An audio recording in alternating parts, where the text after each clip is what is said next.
IQ, intelligence quotient, ఒక మనిషి యొక్క కాగ్నేటివ్ కెపాసిటీని తెలియజెప్పేది. అంటే వాళ్ళు ఎంత స్పీడ్గా క్యాలిక్యులేషన్స్ చేస్తున్నారు, వాళ్ళ యొక్క ఇంటెలిజెన్స్ ఎలా ఉంది అనే దాన్ని మనం ఐక్యూతో క్యాలిక్యులేట్ చేస్తూ ఉంటాం. ఇది ఒక్కటే ఉంటే సరిపోతుందా అంటే సరిపోదు.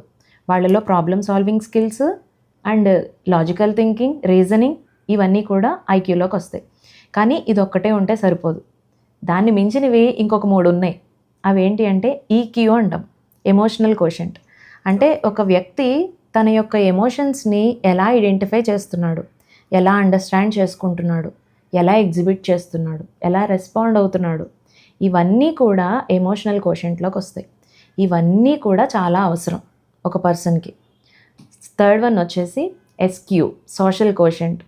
ఒక పర్సన్ తన సోషల్ లైఫ్ ఎలా ఉంది, అది పేరెంట్స్ అవ్వనివ్వండి, ఫ్రెండ్స్ అవ్వనివ్వండి, స్కూల్లో కానీ బయట వర్క్ ప్లేసెస్లో కానీ, ఈ ప్లేసెస్ అన్నిటిలోనూ తను ఎలా ఉంటున్నాడు, అవతల వాళ్ళ ఎమోషన్స్ని ఎలా అర్థం చేసుకుంటున్నాడు, అవతల వాళ్ళ పట్ల ఎంత ఎంపథెటిక్గా ఉంటున్నాడు అనేది సోషల్ కోషెంట్లోకి వస్తుంది.